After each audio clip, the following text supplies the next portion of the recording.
Welcome to the Voice of Retail special Retail Cannabis Forum Edition. I'm your host, Michael LeBlanc, and this special edition podcast is brought to you in conjunction with Retail Council of Canada.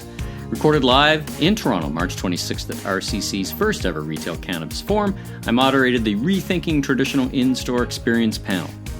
According to Environics Analytics CannabisInsights, powered by Vividata, 29% of Canadians 19 and older have consumed cannabis, 41% of Canadians under the age of 35 have consumed cannabis. Canada currently has 206 bricks and mortar retail locations, all in all provinces and territories except for Ontario, which opens up April 1, 2019. Alberta leads with 75, Newfoundland 25, Saskatchewan 21, New Brunswick 20, BC 14, Quebec 13, Northwest Territories 5, and Yukon 1 and Whitehorse. What has become clear from the early sales numbers is notwithstanding the availability of cannabis online, consumers seek out the in-store experience as they do in traditional retail. It is a vital component of this sector of the industry. Let's have a listen now as we explore these issues on the Rethinking Traditional In-Store Experience panel. Our next session is generally sponsored by Spirit Leaf. I'd like to welcome Dave Marino, National Real Estate Director and Ontario Regional Manager, to the stage to introduce our panel. Let's give a nice round of applause.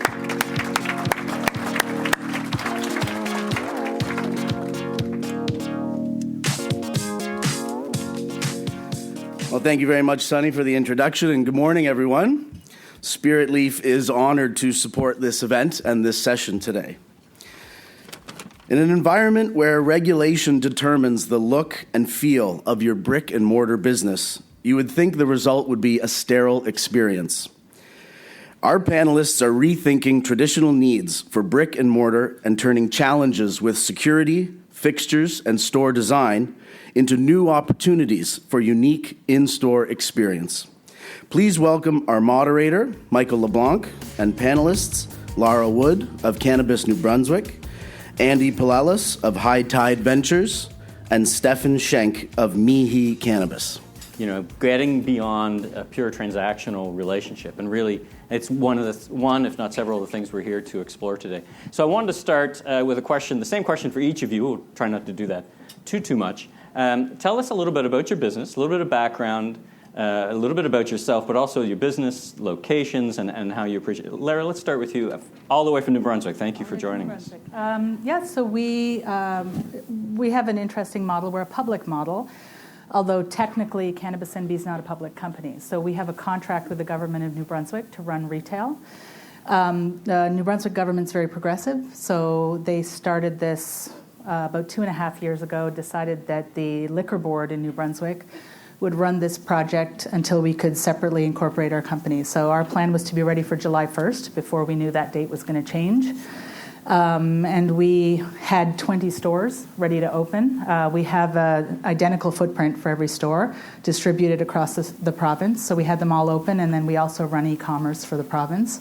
And we actually implemented an entire new back-end integrated system. So all our e-commerce and POS is running separate from alcohol and as its own company. Great, thanks. Stefan.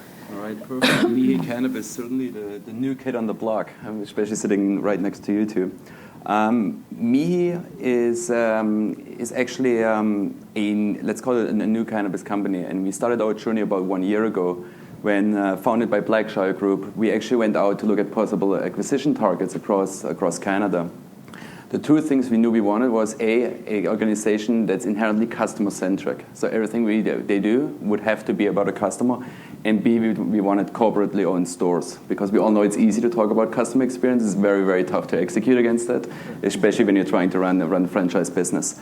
Fast forward 3 months to about August of 2018, we actually were not able to find any acquisition targets and decided, you know what, we're going to go ahead and actually build our own retail footprint. Once again, anchored in insights. So we went out and spent about $1 million plus in customer research. We talked to thousands of different panelists to truly understand what is it the market and the customer is actually looking for, which then led us to Mihi Cannabis as we know today. Mihi actually is Latin for me, because for us it's all about you. It's all about you, the customer. How can I make your life better? We're inherently focused on outcomes and solutions versus selling products, because we know that everybody ultimately is looking for a certain outcome. They're after something. They're not just there to buy a product. and we now have about 43 leases secured in Ontario. We're actually holding on to all of them, even with what happened through the regulation, the changes we've seen. And we're actually looking to expand and potentially get it up to about 50 leases now that some of the real estate madness has cooled down and you actually are able to sign some deals that make sense. Also looking at opportunities in the US once it's federally legal as well as out west, but really happy to be here and talk a little bit about what we're doing. Fantastic. And so 44 leases secured? 44 leases secured in Ontario with a focus on clustering. So we are not trying to be everywhere in Ontario. We really want to only win in certain cities, knowing that it helps us with our marketing spends. It helps us be more efficient operationally. And it also allows us to build a brand presence in certain regions versus trying to be everywhere a little bit. Great. And the cap, I believe, is 75. It's 75. And in Ontario. we're fully expecting to go up to the full cap once it opens back up. All right. Andy, over to you. All right. Well, we're High Tide Ventures. We're a little bit on the opposite end of the spectrum from Stefan because we've been in this space for a good long while. We started off by selling bongs about 10 years ago. So we have a chain of smoke shops in Alberta. It's called Smoker's Corner that we founded in 2009. And a lot of our businesses right now are actually in the cannabis accessory space. Everything from recently we acquired GrassCity.com, which is where everybody 10 years ago in university bought their bongs online, right? To today where, we recently completed a recent run of Aurora's cannabis accessories, so we produced those for them recently. We still run cannabis accessory stores in Alberta. And of course, we also produce smoking accessories for celebrity brands like Snoop Dogg and the Trailer Park Boys and Cheech and Chong and Jay and Silent Bob, bunch of folks. So Canna Cabana is our newest retail concept that we rolled out on legalization. We have 10 operating stores in Alberta at the moment. 4 of those are selling cannabis, of course, due to the moratorium on rolling out additional cannabis licensing. We have 3 LOIs signed in Ontario, so we intend on retailing in Ontario as of April 1st, as quickly as we can. Sure, of course. And we have another 24 locations that we're building out in Alberta right now, so we'll be at the cap. As soon as possible. Right. So, cannabis retail has really begun to dominate, of course, our conversation. We're still very much an accessories manufacturer and retailer as well. And that's given us a unique perspective because over the last 10 years, we've been serving cannabis consumers. And it's funny because, there's a lot of folks coming into this space who are interested in talking about, the cannabis consumer demographic, and there's a lot of equations made to, cannabis culture in the form. I think Adam had some examples up on the screen. There's a lot of perceptions around, what cannabis consumers are or what they have been in the past. And, I think we have a little bit of a unique perspective because we've seen a lot of different types of people in our bong shops buying cannabis accessories, well before legalization.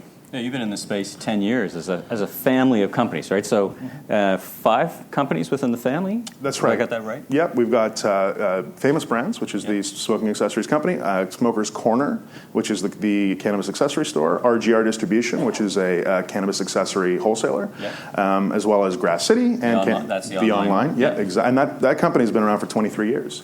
So, they've been retailing smoking accessories online. There's an enormous amount of customer data that came to us with that. And, similar to what Stefan's talking about, customer data is king right now because we're all still starting to understand this industry. We're all making a lot of guesses, and educated guesses are they're at a premium right now. Let's dive right in talking about really the challenge of differentiating your retail experiences from anyone else's. The packaging certainly isn't going to help. We've seen some real, Adam kicked us off with some really innovative approaches. Let's talk about Canna Cabana. Okay. And you mentioned something, when a customer walks in there, how do you want them to feel? What's that customer experience as they walk in, and their first impression when they walk in that location? Well, I think Canna Cabana is going, Canna Cabana is going for a more laid-back approach in the way that we deal with our customers. Again, just that background of knowledge on cannabis consumers and what they're looking for. We want it to be walking into Canna Cabana after your shift or at the end of your day. We want it to feel like the sound of a beer popping open, right? We wanted that to be the experience of walking through the front door. And, having cannabis accessory retail stores for 10 years, while we know who the consumer is and was, and a lot of the bets that we made about who was going to be walking through our door on October 18th, 17th? 17th. Yes, it's been a long few months. Just 6 months, and it's interesting to think of it just 6 months ago. Yeah, I know, it's wild. But a lot of the bets that we made about that person and who they would be were bang on, and we were really proud of that fact, that we were able to identify our customer prior to them walking through the door. But, there's the new cannabis consumer, the canna-curious, people who are interested in experiencing cannabis for the first time, and so we really focused on creating an accessible environment that wasn't too closely tied to some of the, the memes around cannabis culture, like whatever, Bob Marley or Cheech and Chong, et cetera. However, that still were welcoming and accepting to people who were part of cannabis culture, because it's a huge part of our customer base right now, just with a little bit more playfulness, right, and a little bit more sophistication.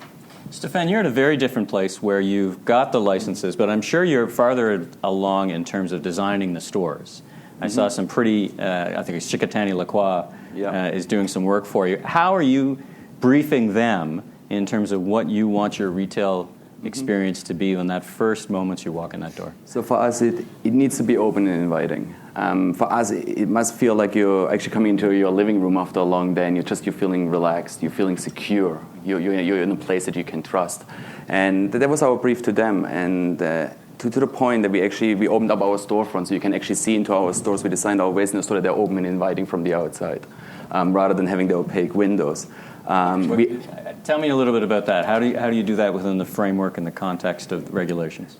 You have the ability to do that by actually creating a welcome area and blocking views into certain parts of your store. What it means is that you need slightly bigger stores, but what it does, it gives you an opportunity to actually tell your brand story. So like a reception area? A reception area to an extent. It's basically you've got a separating wall in between the actual sales area or discovery area and the welcome area, which then allows you to actually do quite some interesting brand building stuff on that side of the wall, to be perfectly honest with you. It also helps you to take away some of that anxiety that comes with entering a cannabis store, especially early on in the process that we're in. The other piece that we briefed them on was to be incredibly focused on the customer journey and the mission of the customer when they enter our store.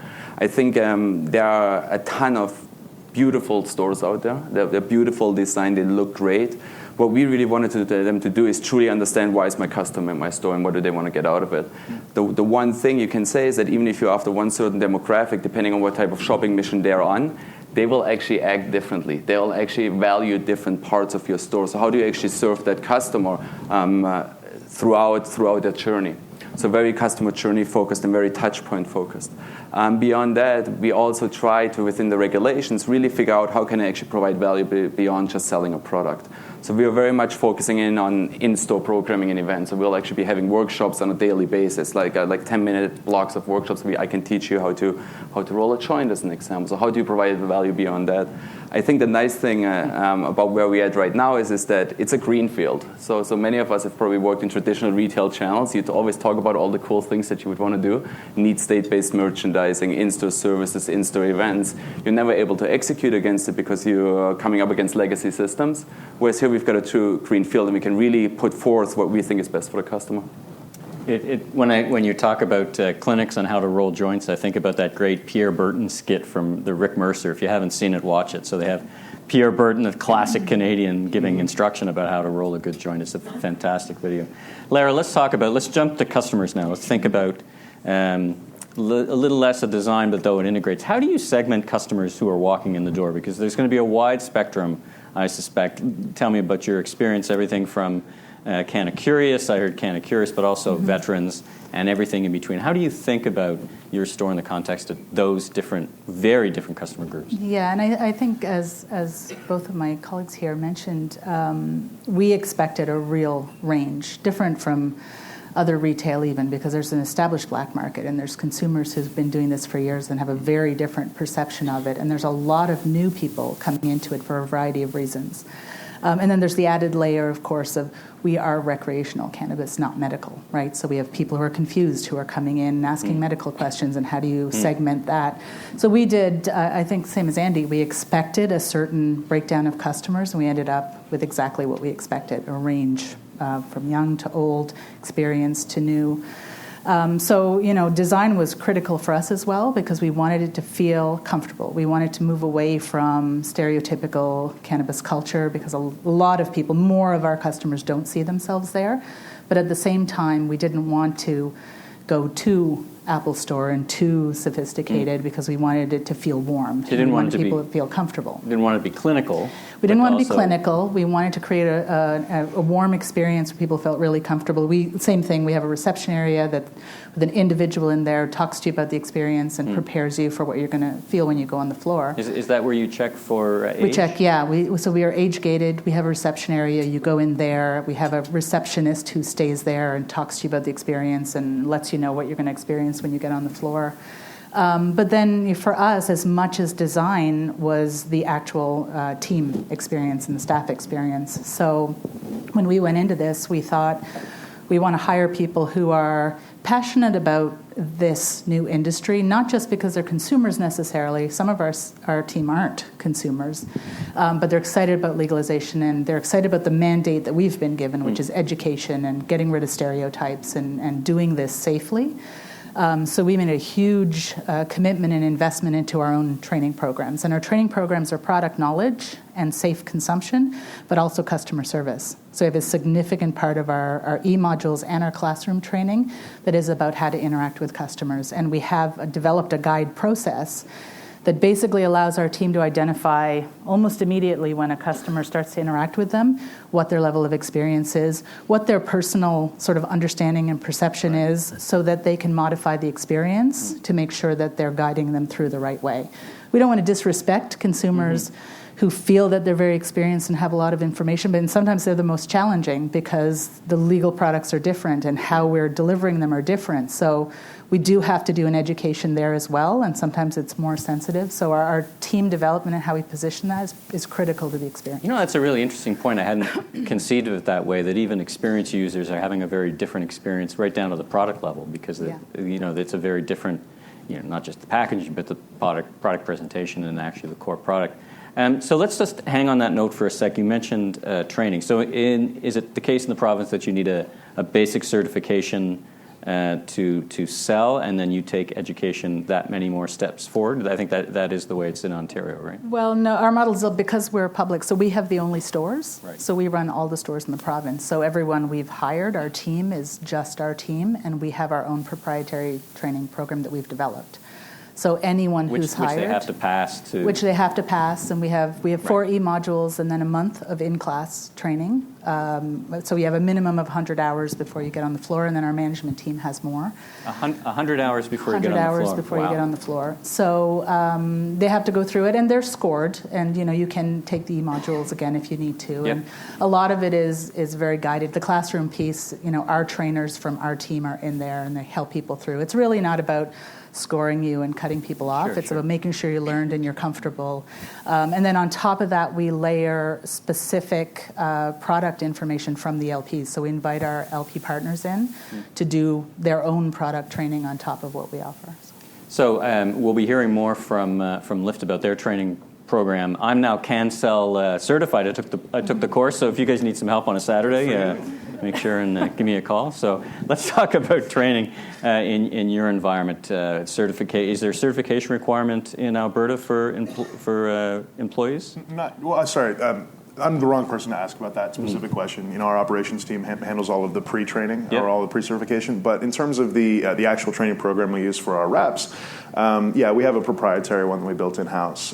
We have folks who come to us from both the branding side, the folks who helped us build our brand, to obviously inform about Canna Cabana and what it is, to strain experts that we have on staff, and then a very experienced retail training staff that we spend a lot of time bringing up to speed on the cannabis space. But in terms of our in-store training, it's all focused around the customer. And when we talk about who the customer is walking through the door at Canna Cabana, similar to what Laura's saying over here, there's a lot of experience that's walking through the door right now. There's a lot of folks who are very comfortable and very intimately familiar with black market cannabis. I would say the majority already have a deep relationship with cannabis. Just by the big math, that would be the case, right? Right. And so, the challenge becomes, okay, well, what are these people really looking for in an experience? It's very rarely, from ground zero. It's very rarely from I don't know anything about cannabis, teach me. It's a lot more often about, okay, well, I know about cannabis, but only what I bought from my guy for the last 15 years. Right. Tell me a little bit more about strains and why I care. Tell me a little bit about terpenes and why those profiles matter to me, right? Tell me a little bit about the different ways that I can consume cannabis. We sell an enormous amount of accessories in our store. It's one of the defining elements that customers talk about all the time, is how many things we have in our store to help them consume cannabis. Everything from magic butter machines that can help them bake with cannabis, to vaporizers so they can realize the true terpene profile of that cannabis, to, of course, accessories like water pipes. And so, you begin to layer on those things on top of the baseline, hey, this is cannabis experience, and you come out on the other side with, first and foremost, a brand experience for that customer. I think we do a really great job, and part of our training is not just training on cannabis and what it does, but we like to get into talking about licensed producers, where product is grown, what the lineage and the genealogy of the cannabis that they're consuming is. And all of these brands, like we were talking about Aurora a minute ago, they have a brand called San Rafael. And San Rafael is steeped in the culture of 420, right? It's a story about 420 and how that Came to be, exactly. And so telling that story to a customer and engaging with them on that front can help inform them a little bit more about how that brand fits into their lifestyle. And I think that's one of the main things we do on the floor at Canna Cabana, is we take some time to help people understand where the new cannabis, where legal cannabis fits into their lifestyle, how those brands fit into what they've always identified cannabis to be, and where they sit on the product chain. Right. So yeah, when you ask about training, we focus a lot, of course, on the traditional education and what have you. But today it really is about helping them understand what new cannabis lifestyle looks like and how they plug into it. Stefan, you talked about how you briefed your design agency about what the look and feel and how you want consumers to experience your brand. Mm-hmm. How are you thinking about that in the context of your employees? They have such a, we know they have such a crucial role in just setting the tone. How do you plan to continue that? That all-important physical design into that kind of emotional experience in your stores? Absolutely. I think it all starts with your actual employee experience and making sure that, you hire the right talent as in the right staff. And what we're actually trying to do is match the talent that we hire with actually our core customers, so that we actually have a good fit here. Because inherently, this will ultimately enable you to build a much deeper relationship with your customers if you're more like them, because people are generally looking for people that are more like them. Beyond that, what we are also doing is focus our training very much on, once again, the customer experience, to the point that if you talk about loss prevention, we actually tie it back to, okay, how does this actually matter in regards to the customer experience, because we want to be very customer focused. I think there's also something to be said for the training of hard skills, which is what you touched on, which is also what you touched on around product knowledge, understanding the trends, understanding where the industry is going. But then we also focus very much on some of the soft skills. So how do I read body language? How do I actually do consultative selling? How do I actually navigate the customer within the regulatory framework that we're in? So there's quite a bit that we're focusing in here. But beyond that, the other piece we're looking at is just the way you even compensate your employees. The commission sales-based model is something that's out in the retail space. A lot of retailers running like this successfully. We've actually decided to actually take a step back from that and actually make our compensation model, especially the reward system, much more about the customer experience, some of those soft skills that we know will ultimately drive much more of a better customer experience, but also much more of emotional connections. I think in the end, yes, you're competing on wallet and you're competing on basket and all that good stuff, but you're also really competing for the kind of the hearts and minds of your customers. So how do you enable that, and how do you drive that culture throughout the organization? That's an interesting trade-off that retailers often make. You saw that in the Best Buy and Future Shop, right? The Future Shop model was more commission-based, and some people like that, right? Because there is an incentive. Others like and where they wound up is in the Best Buy model. More educated, less compensated on closing that particular deal or upselling on other accessories. But it all kind of rolls into the different culture that you're setting up, right? Yeah. And let's talk about omni-channel. Lara, you mentioned before in our pre-call that you're getting into click and collect, which is really interesting. And then we're going to talk about that in the context of, for example, Ontario, where that's not a thing. But tell us a little bit about that and how your customers are. It is really one of the things that is all important in let's call it traditional retail or non-retail cannabis retail. It's up 40% year over year in the United States. and similar in Canada. Is that what is driving you to do that? Click and collect, just added convenience? Yeah, I think we enter into this. One thing I always tell people when we talk about what we've done, and because we're a public model, I think there's immediately a bit of a different perception. They think of us as government, and what I've said all along is that nobody's going to pick us just because we're legal. Right? Nobody's going to choose us. There's still an active black market, and not just your guy in the alley, right? Like there's a sophisticated e-commerce, and you can get anything you want online. It's an interesting point because it's very much the case, particularly in your context, where you don't have a monopoly in any real sense of the word. Right?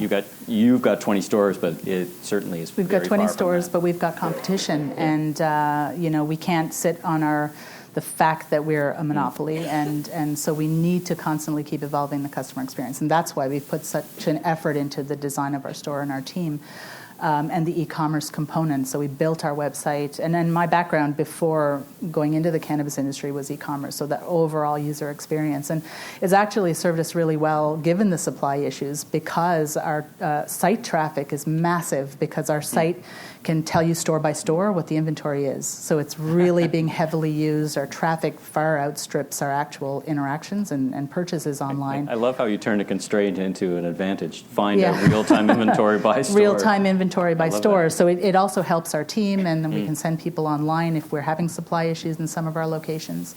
But for us, click and collect is a natural next step. So I think the e-commerce piece, like most jurisdictions, regardless of how they handle it across the country, I think everybody's been surprised that the percentage of e-commerce is much lower, given the consumers' desire to do things online. Because what we're finding, what we're getting anecdotally from our customers, is they want that conversation and they want that experience, and even overnight sending it to home, because sometimes the purchase, they don't want to wait for it. So there's a whole bunch of factors that are impacting, and we think that the Express is going to be a nice middle ground. So we're launching it hopefully in the next few weeks. We're just doing our final testing to make sure everything works and getting our in-store processes ready. We actually built in the Express window when we built the stores, so they've been there since launch. And one thing our team always says is, oh my God, what's the date? Because everybody who comes in asks, when's that window opening, right? So wait, tell me a little bit about this. So this is like a Tim Hortons drive-through kind of concept? No, it's inside the store. So it's our regular e-commerce site. Yes. When we launch in April, you'll be able to select a preferred store or change that store. You'll select your store, and then you'll be buying from the inventory at that store.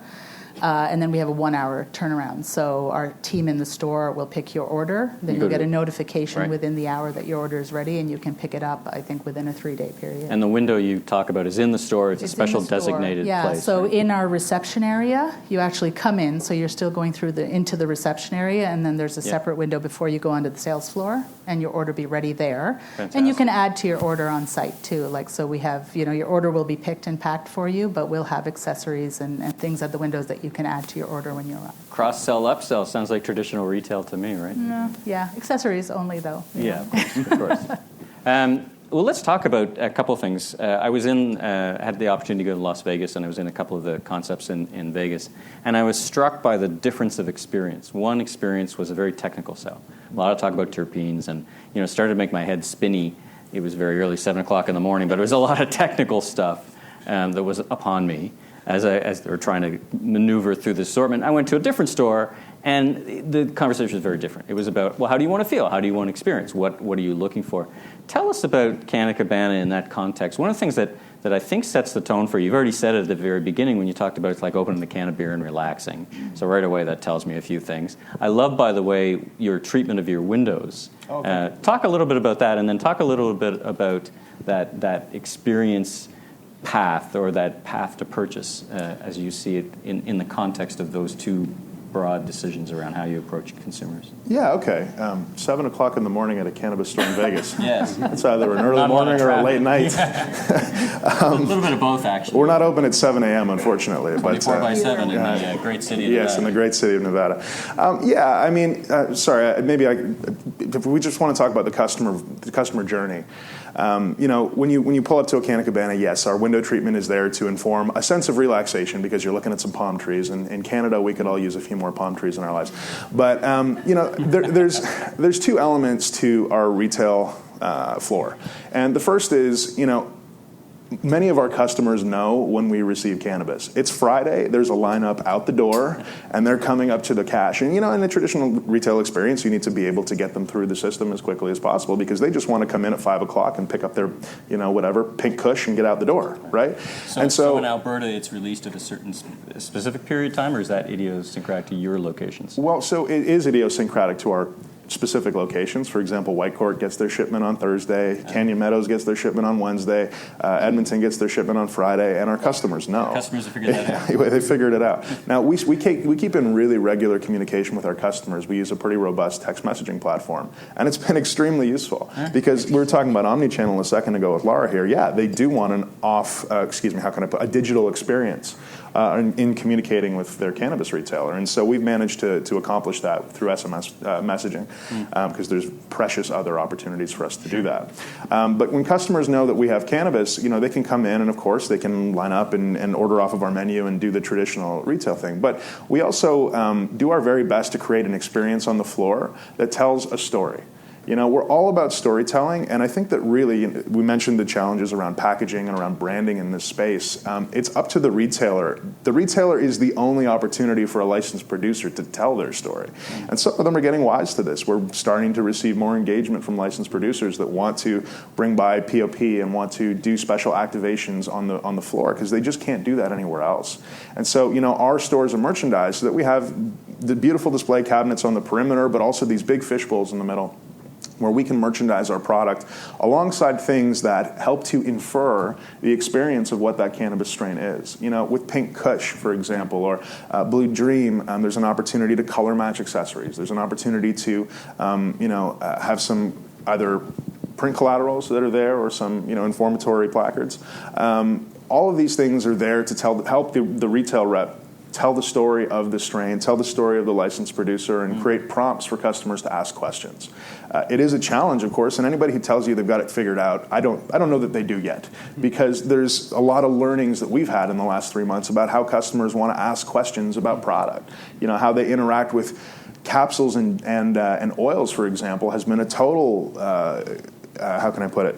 A total cluster because, frankly, surprise, yes. If you look at the CBD products that are in the United States, for example, I just came back from Vegas myself, and I interacted with 21 vendors that all have consumer packaged goods ready, CBD products that merchandise beautifully and tell you exactly what they're there for, whether they're there to enhance, recreational time or sex or play or creative thought. They've got all the stuff there. We've got a plain package that looks like something you'd buy at Shoppers Drug Mart. Right. And so, gel capsules and oils have been an extremely small category of our overall sales. Helping our retail reps say, okay, wait a minute, this isn't working. We've tried to merchandise these things. Nobody's really asking questions or concerned about it. And then solving for that challenge by, bringing all the oils and capsules together and creating almost like a wellness section where we can inform why these options, why these products would be a fit based on the occasion. I love that idea, and one of my next questions is that merchandising element, right? So the core, how you bring a story together in the store. Larry, when you think about the store layout, you said they're all pretty much the same kind of footprint and layout. How did you think about merchandising the product to tell a story that was consistent with what you thought the different segments would come to look for? Well, again, it's different. We're under so many restrictions in terms of what we can put out and how we can put it out. So again, we lean heavily on our team and how we present them and how they talk to customers and even the culture. Like, we have a very strong culture in terms of how they speak and how they interact and how they dress. But also 100 hours of training, right? And a focus on customer service and customer interaction. We have, you were talking about the sort of, again, restrictions, talking about effects, and what you go and see in Colorado, a lot of that we can't talk about. And we're really restricted in terms of especially an experienced consumer, what they want to hear. Right. You have to educate, not recommend, basically. We do, right? but you have to have a starting point for the conversation. You can't just, there's nowhere to start unless you can try to find out what they're looking for. So we've actually laid out our store and branded in terms of occasions. So rather than effects, we've talked about where are you going to be consuming? What are you going to be doing while you're consuming? And we have a relax and a discover and a connect. So at least we have a starting point to say, if you're going to be out with friends, if you're going to be interacting, we start you in this direction, and we've color-coded and divided our products that way. We've tried to put them under glass, so at least they're visible. We've tried to, we have nosing jars, which we use sometimes so people can have that closer experience. But a lot of it comes down to our team, and now we do, because they're our stores and they're all consistent, we also have a merchandising program for our LPs, all approved by us and all carefully aligned with our brand, but it actually helps us as well. So we have 2 LPs right now who've bought merchandising space to focus on capsule education, right? So how it works and what the benefits are. And we go through it word by word, and everything has to be appropriate and above board, but we sort of leverage them as well as the pieces that we've put in place, and it all kind of works together to get there without stepping over any lines. It's a really clever way of merchandising the store by experience, by color. It's really a nice way to signal and help the associates kind of guide through. Stefan, in the last minute that we have together, I wanted to touch on one thing. Lara's got omni-channel and selling online isn't as amazing. In Ontario, not so much.